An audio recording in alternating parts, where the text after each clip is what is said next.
The Northern Corridor, a strategic arterial lifeline connecting East Africa and the world. Notorious for accidents and traffic deaths along its difficult and dangerous route, they call it the Devil's Highway. But today, as the ITF and its affiliates lead the fight back against AIDS and the deadly HIV virus, the Northern Corridor has become a highway of hope.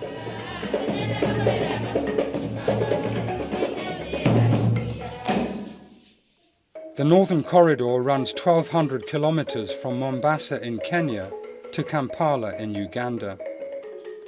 From there it feeds into southern Sudan, Rwanda, Burundi, Congo DRC and northern Tanzania.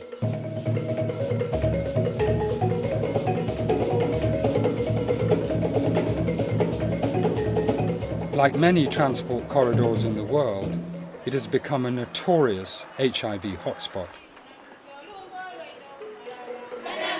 The virus courses through weighbridges, truck stops and border crossings, threatening thousands of truckers and entire communities who live and work on the highway.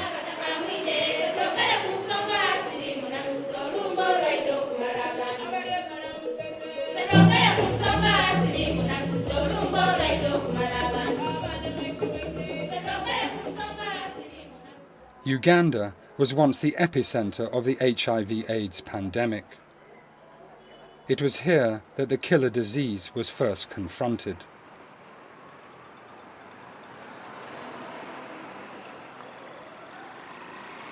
HIV infection in the general population has fallen to 6%, but amongst transport workers, infection and the risk of infection is much higher.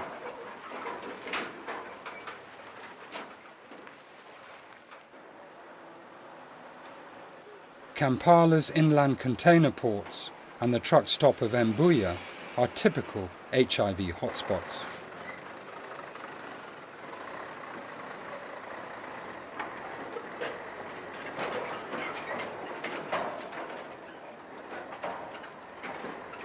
From the time I realized I was HIV positive, it was in '94. And by then I lost 2 ladies. As per now, to 2006, I've got 9 ladies whom I've lost. 9 ladies. And I'm married to 2 women. They also are the same HIV positive. We go somewhere where there are ladies. We go there, drink. Okay, in the first presence, your mind's out on ladies, but after getting drunk, you end up into such a mess. You regret when it's in the morning already. Every after the 3rd bottle, you end up into a mess. You're already in love with that woman. Like now, there's no place that is supplying us with sickness like these places where trailers are, borders, boundaries, and parking for trailers. It's alcohol, these drinks, the wine spirits, and these local brands that are finishing up with us. As to what happened to me, I would comment about my truck drivers to avoid drinks. That's only. Any alcohol. I've got my uncles, my friends who are working with trucks, but they are anti-alcoholic. They don't take anything. They're existing, they're negative. I who entertained with the drinks, I ended up with that result.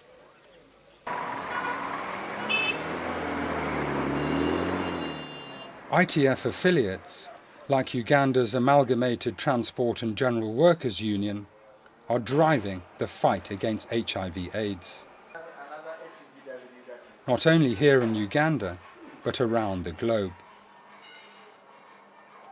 Our truck drivers have been mostly demonized. In fact, one person in Uganda said, these people pass through our town and the only thing they offload onto the public is HIV/AIDS. However, this is not true at all. Most of these truck drivers are people who are God-fearing, are people who, like us, believe in their own safety. Kenyan truck driver Christopher Ogutu speaks for most of his fellow African workers when he says, we are not all equal. we are not all equal. When you are traveling, we meet all this temptation. It's true. So need some patience, and we need some guidance so that we stay strong. Sometimes we make it, sometimes we defeat it. So ours is to try our level best so that we may keep away from this killer disease. Uganda's Amalgamated Transport Union has been campaigning against HIV/AIDS on the Northern Corridor since 1999. Their approach is holistic, enlightened and community-based. Well, truck drivers have a life to protect. First, they have their lives to protect, but they also have families. They must protect their families. So the message simply is that they have to protect themselves as they pass through these communities. They should not expect only the community to protect them. They should also protect themselves and also have a social responsibility to protect the communities. Around 40 million people in the world are living with the HIV virus. In 9 severely affected sub-Saharan countries, life expectancy at birth has dropped below 40 years.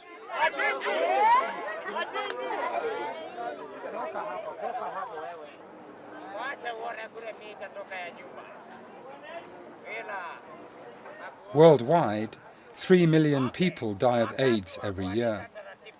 90% of them in poor developing countries like Kenya.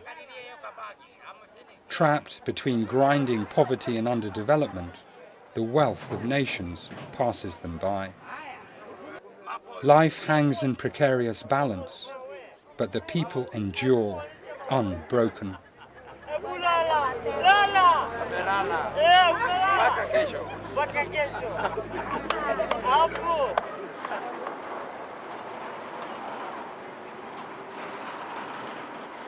Night falls on the Northern Corridor. All along the route, hundreds of bars and clubs are throbbing with business. An estimated 7,000 female sex workers are here to entertain and entice the 8,000 truck drivers who work the highway.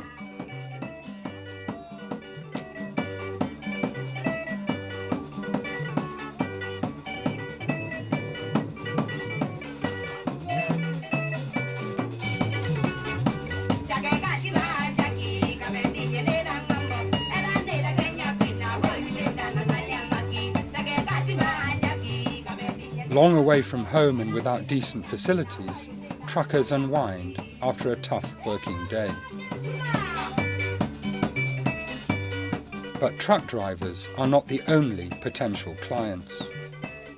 These include policemen, soldiers, and other migrant workers who are away from their families. These are the breeding grounds of HIV/AIDS and other sexually transmitted diseases. Commercial sex workers may charge clients as little as 150 Kenyan shillings, some $2 American, for short-time sex.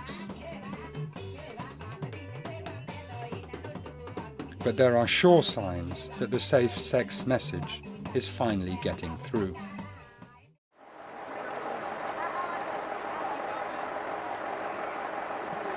Long delays at way bridges and border crossings, like Malaba on the Kenya-Uganda frontier, make truck drivers and their assistants especially vulnerable to HIV infection.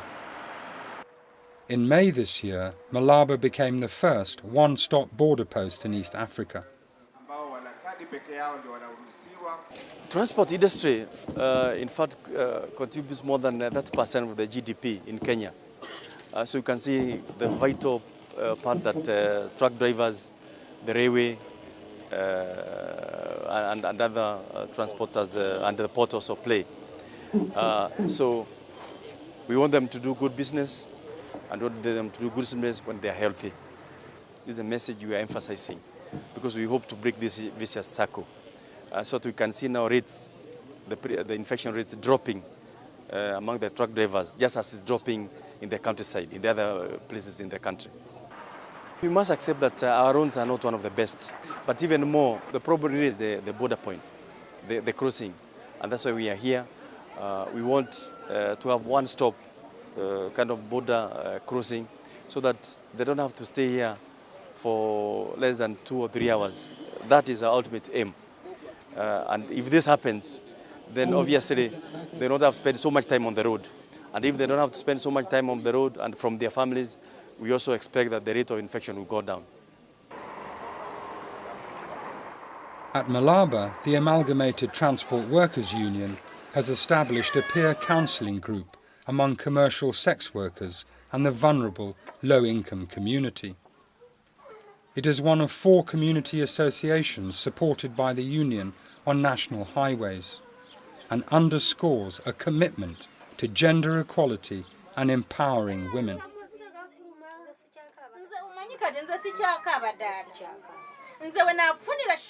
Makokoda is run by Lydia, Grace and Florence, 3 of Malaba's estimated 300 commercial sex workers.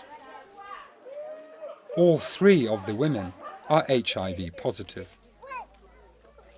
Widowed by AIDS, they moved to Malaba out of sheer economic desperation to feed their families. Here in Malaba is where truck drivers pass.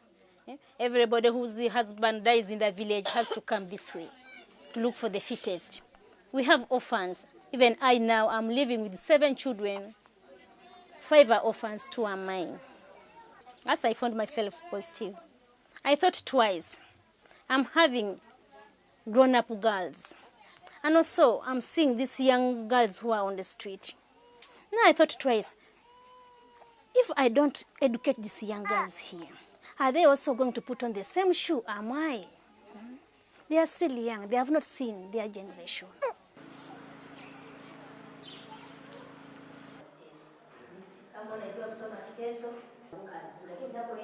When Lydia found out she was HIV positive, wow, I was so shocked. Then from there I became a bad-mannered woman. I came and spreaded the whole whatever in the Malaba. I said that I'm not going to die alone. Then later on, as I've been telling you, that Amalgamated Transport Workers Union came in and boosted us. They taught us on behavior change. Since 1998 up to today, I've been protecting myself with men. Whenever you say you are going to give me 100,000, we play unprotected sex. And you are going to give me 10,000 Ugandan money, I will take that 10,000 and you protect yourself. It is a must. If you don't want, I leave you.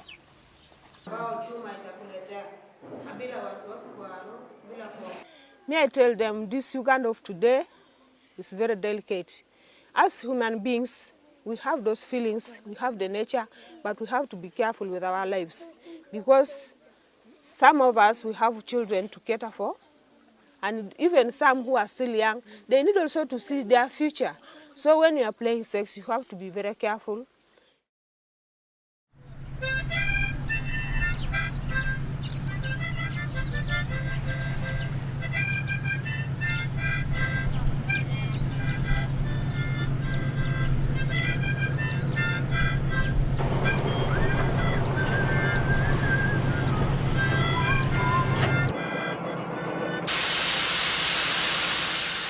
Despite the looming threat of privatisation and mass job losses, Kenyan railway workers and management on the Northern Corridor continue their fight against HIV/AIDS. Sasa tunashukua vizuri. Tusicheke kwa sababu ni maisha hii na kinga maugonjwa. Majority of our workers actually they travel from one place to another, which means most of the time they are away from their spouses.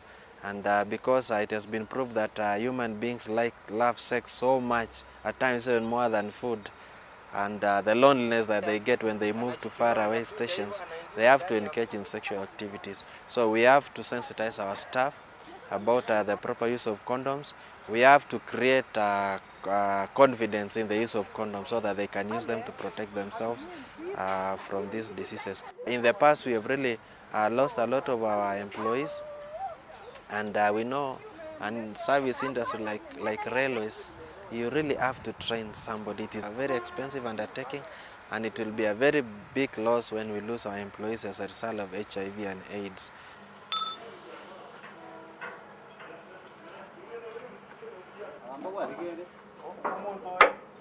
I believe that the union is, like I said, like in a family. You see, the father is the closest member of that family. Even at work, the union, they are the close people that are there having contact with workers. They are the most close people that can tell people about HIV/AIDS. They are the most close people that can bring about that sensitization of AIDS. Unlike the NGOs who are a bit far away, they can't come into contact with workers. But the union, they can arrange themselves anytime they need to see the workers. We've got them at the ground levels. We've got them at branch levels. We also have them at the higher ranking, so they can reach the workers, and they're the ones that should take that initiative to tell workers about this and to let workers know on how to protect themselves, on how to live. If you have got AIDS yourself, how are you supposed to live? Because it's upon me and you to live long in order to take care of our families. Back on the Northern Corridor, Kenyan truckers face some of the toughest driving conditions in the world. Breakdowns, accidents and violent robbery are common features of life on the road. The life of a truck driver is hard, isn't it? I mean, you have low wages. Low wages, roads are not all that good, thugs on the way. All those what rubbish you see. You have what, thugs on the way? Thugs on the way. Tell me about that then. What happens to you on the roads with the thugs? There are thugs like now, if you are living here, say going to Nairobi, there are certain places which you cannot drive at night. You can't drive at night. What happens to you? You'll be beaten. Wages are poor, you see. Roads are poor, wages are poor. So, what to do? And what about corruption from the police? And the authorities? That I don't know. That I don't know. So you're telling me there's no corruption in Kenya? Maybe it's there, but I don't know. For me, I'm not corrupt. I don't know what I don't know about corruption, you see. But harassment, corruption and extortion by police and revenue authorities are realities faced by truck drivers and other transport workers.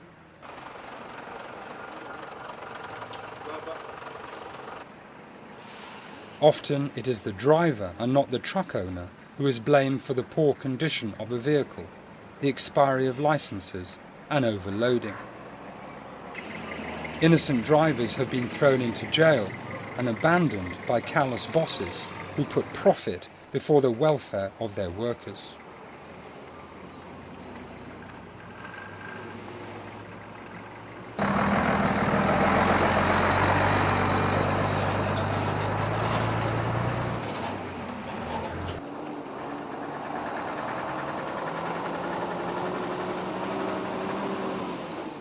On long, desolate stretches of the Northern Corridor, especially where speeds slow to a crawl because of the road's terrible condition, truckers are targets for armed gangs who rob, beat and even kill.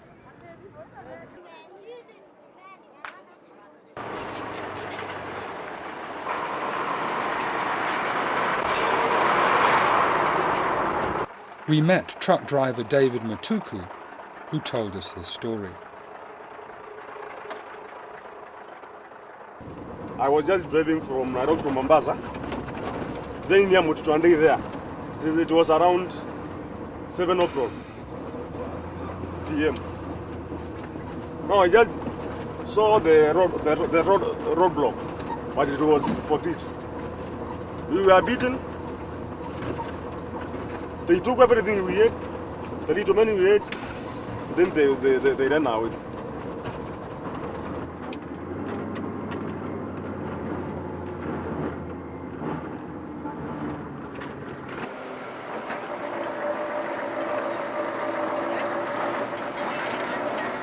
Terrible is the word most often used by Kenyan truckers to describe the condition of their roads.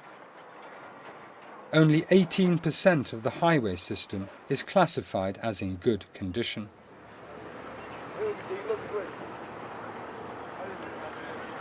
And heavy trucks, sometimes heavily overloaded, take a destructive toll on infrastructure that is underfunded and very rarely built to specification. Experts say it would cost around $1 billion to bring the roads up to standard, 10 times the sum currently allocated. Last year, traffic accidents leapt by almost 16%, and 2,500 people were killed on the nation's highways.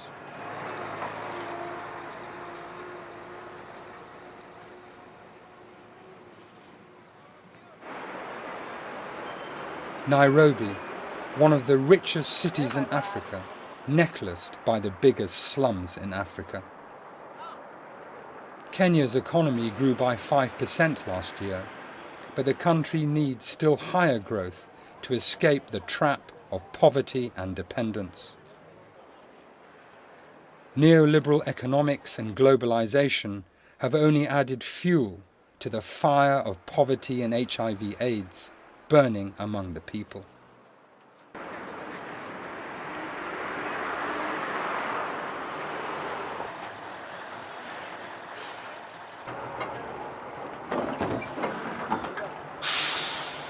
Kenyan truckers say they have the worst paying conditions in Africa.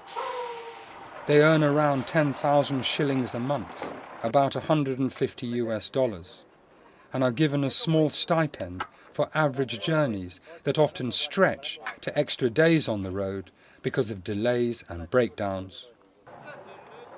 Kenya has 70,000 licensed truckers, and the transport sector generates around 12% of the country's wealth. But for a decade, the government has denied the truckers legal trade union recognition.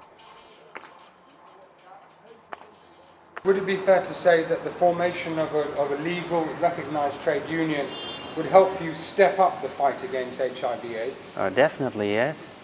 This is going to change many things, and the government will recognize us as a union, and we will have to work together with other transport unions across Africa in the Northern Corridor. And I think if we join hands together with other unions, and we have a strong union and we have the power of the union, and this will push the government to understand and to know that truckers have rights. The HIV and AIDS is a problem that is globally affecting people. This is not a problem of truckers alone. It's a problem of the people living along the highway corridor and the community at all. The transport owners have also a major part to play, because the transport owners, some of them are so selfish, they just think of how to make quick money. So they don't give the truckers time to go to see their wives and their families. So you come all the way from Kampala, you come to Mombasa, you load again, you go to Kampala, and Kampala you load again, come back to Mombasa. So the transport owners also play a major role in making AIDS vulnerable to these truckers.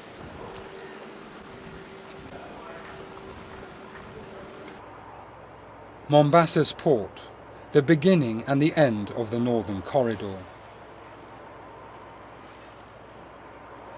One hopes its ultra-modern facilities represent the future of East Africa's transportation system. Last year, the port handled over 13 million tons of freight, and transit cargo totaled 3.5 million tons.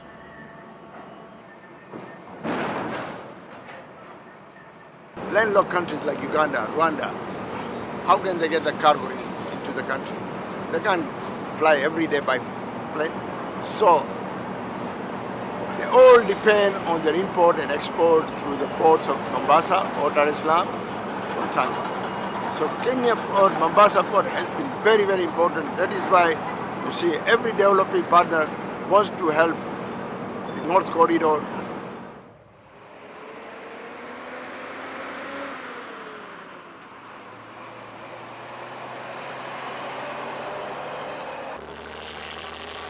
Barely a mile away, within sight of the port and alongside the Northern Corridor, sits the slum of Bahati in Mombasa's Changamwe district.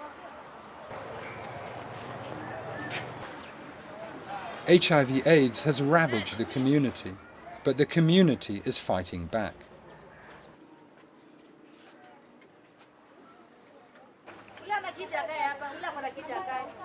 These are the children of AIDS, some of them orphans of truck drivers. Do you feel in a way that you can turn this whole crisis of HIV/AIDS into something positive? Is it possible to do that? It is. It is. Actually, the HIV/AIDS scourge has turned people to be very responsible people. And the fact that very many people are reacting to the situations on the ground is also changing the way people are receiving development in itself. That the development agenda is now easier to drive to the communities, to the people as individuals. People are more receptive. People know their responsibilities. People have learned even to be able to advocate. So we think that the crisis, although it's negative to the people, but we also think that it has brought an understanding, it brought an opening for people to take responsibility over their own livelihoods. We also want to create a society with a change, that these children are future of this village. And therefore, if they are not taken care of, they are left out, then it means that we are going to continue being poor for the rest of their lives.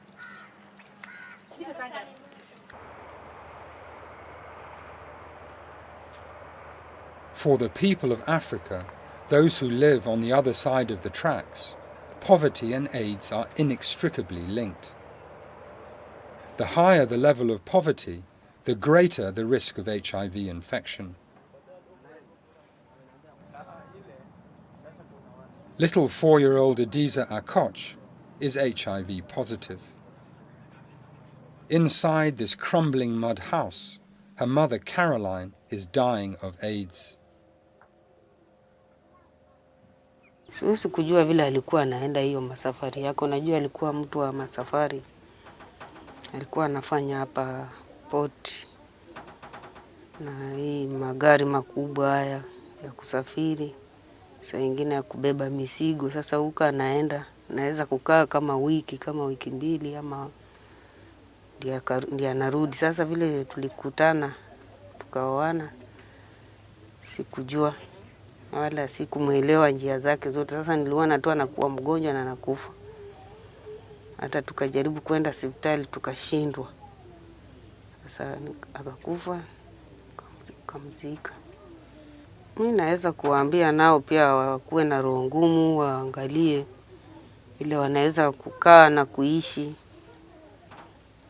kutembea vile wanatembea hiyo masafari yao.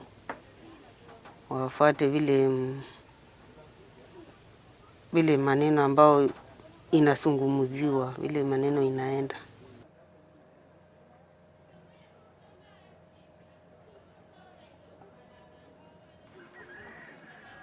HIV/AIDS is not just confined to Africa. It confronts transport workers around the world. Amid the desperation, life goes on. The mighty northern corridor flows as a river to the ocean. In the fight against HIV/AIDS, perhaps we can all learn something from the highway of hope.